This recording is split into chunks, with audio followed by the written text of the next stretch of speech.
Welcome back. We will now look at a comparison of absorption costing statements to marginal costing statements. We have this example of a firm who make a single product.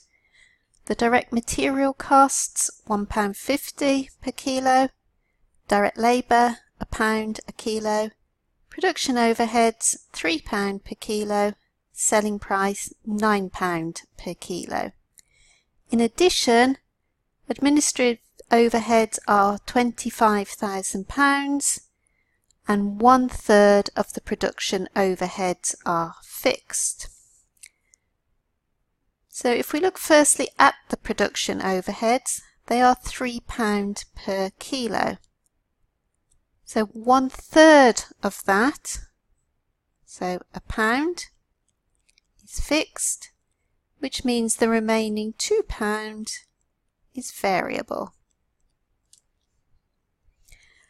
So before we look at the absorption costing statement and the marginal costing statement, let's just consider firstly what the production cost per unit would be under both marginal and absorption costing.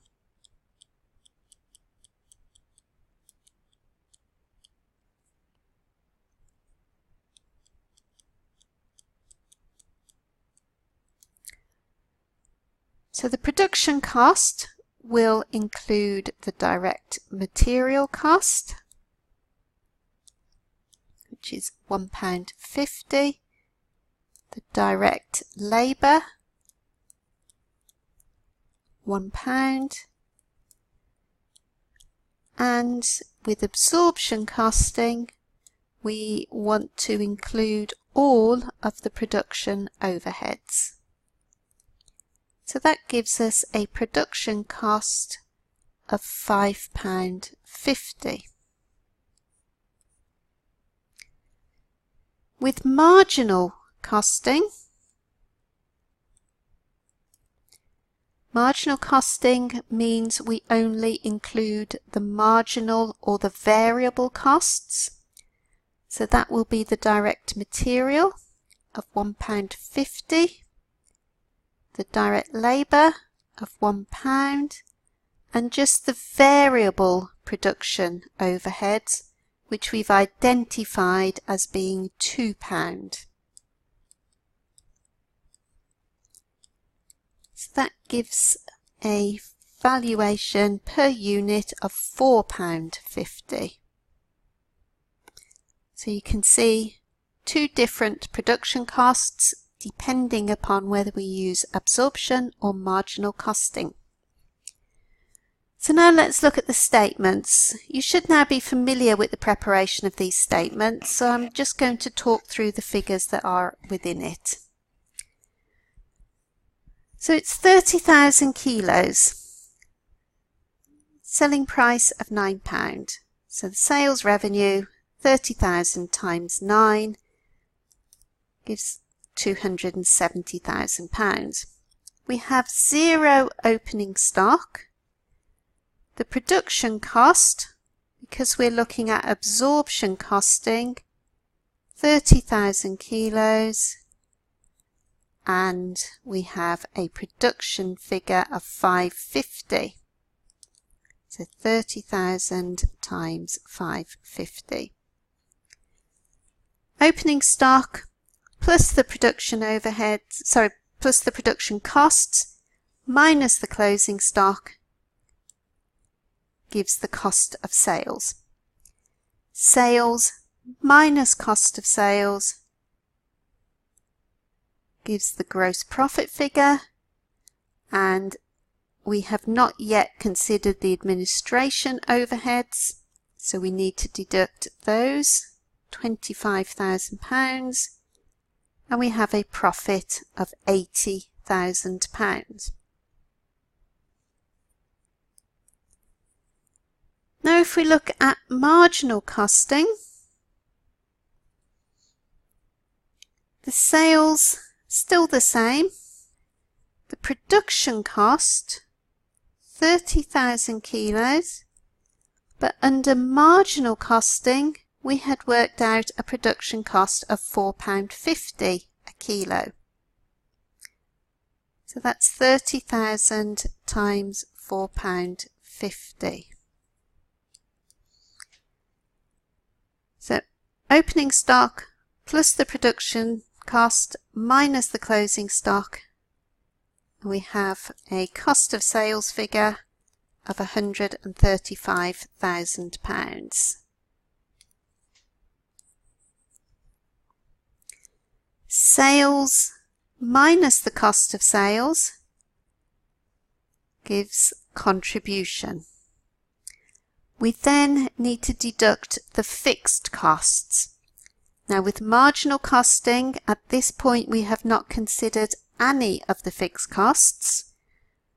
So our fixed costs are going to be the administration,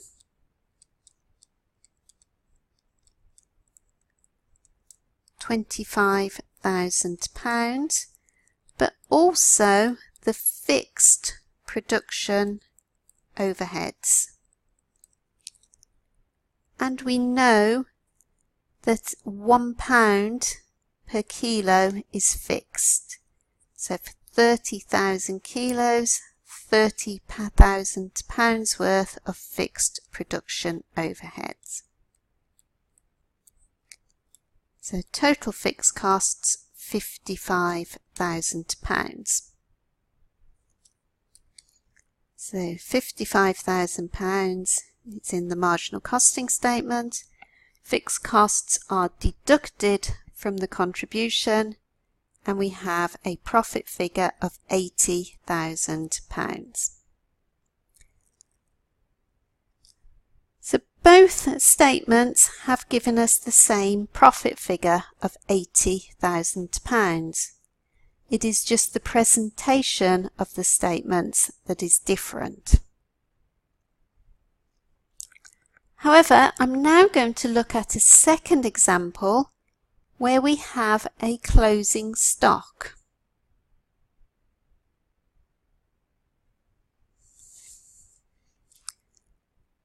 So I'm going to do the same as I did earlier and firstly work out the production cost using both absorption and marginal costing.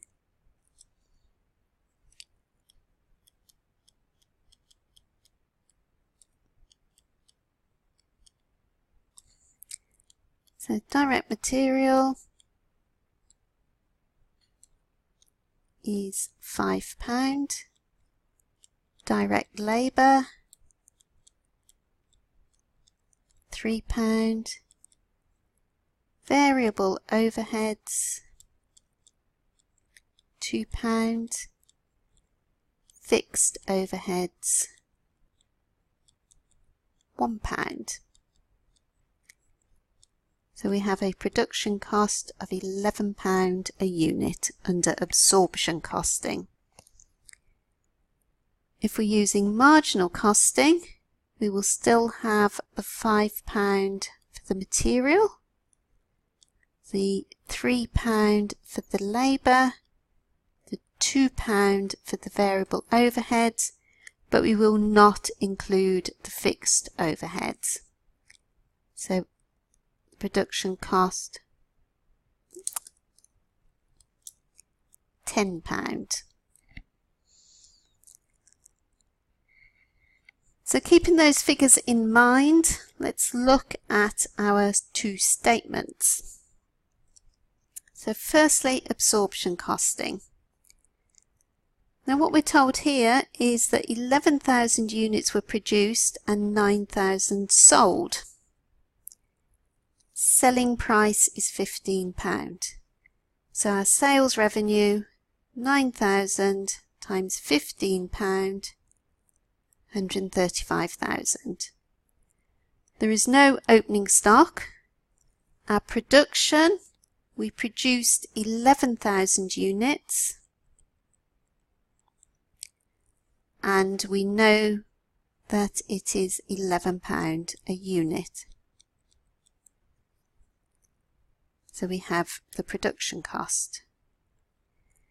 Because we have produced 11,000 but only sold 9,000, we have 2,000 units to put into stock. They are valued at the same production cost of £11 a unit.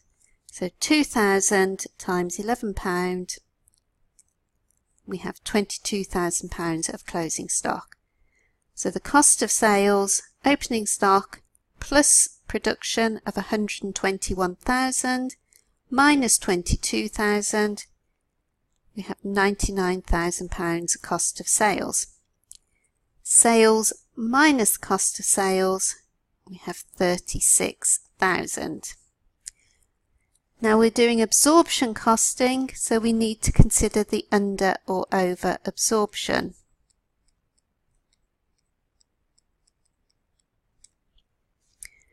We have £1 a unit and we produced 11,000 units. So that's £11,000 of overheads absorbed.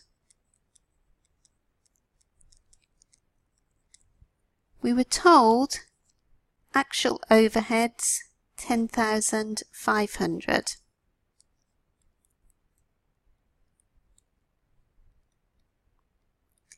So we have over absorbed by £500. We add over absorption and that results in a profit figure of £36,500.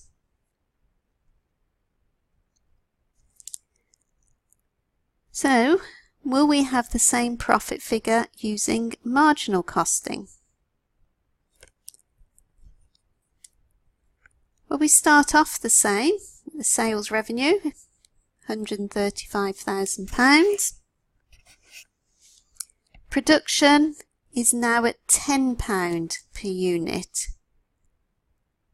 We worked out with marginal costing, production cost is £10. So the 11,000 units at £10, we have 110,000. Closing stock of 2,000 units is also at £10, so we have £20,000. Cost of sales is the opening stock plus the production minus the closing stock. Cost of sales is £90,000. Sales minus cost of sales is contribution. Contribution minus the fixed costs, and we now are interested in the actual fixed costs incurred, which we were told were 10,500. We're not interested in what we absorbed because we are not doing absorption costing. 10,500 of fixed costs, and we have a profit of £34,500. So we now have two different profit figures. Absorption costing has given us a higher profit of 36,500 compared to marginal costing of 34,500. So we have a £2,000 difference in the profits. If you look at the closing stock valuations, there is also a £2,000 difference in the closing stock valuations. And that is the reason for the difference in the profit. It is due to the difference in the closing stock valuations. So we can reconcile the two profits. So the profit as per absorption costing is £36,500.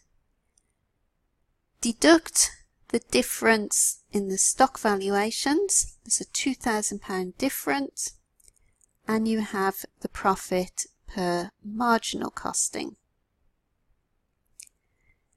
So the absorption costing statements will always give the higher profit. By deducting the difference in the stock valuations, from the absorption costing profit, you will have the marginal costing profit. Now that £2,000 difference in the closing stock valuation is due to the fixed production overheads.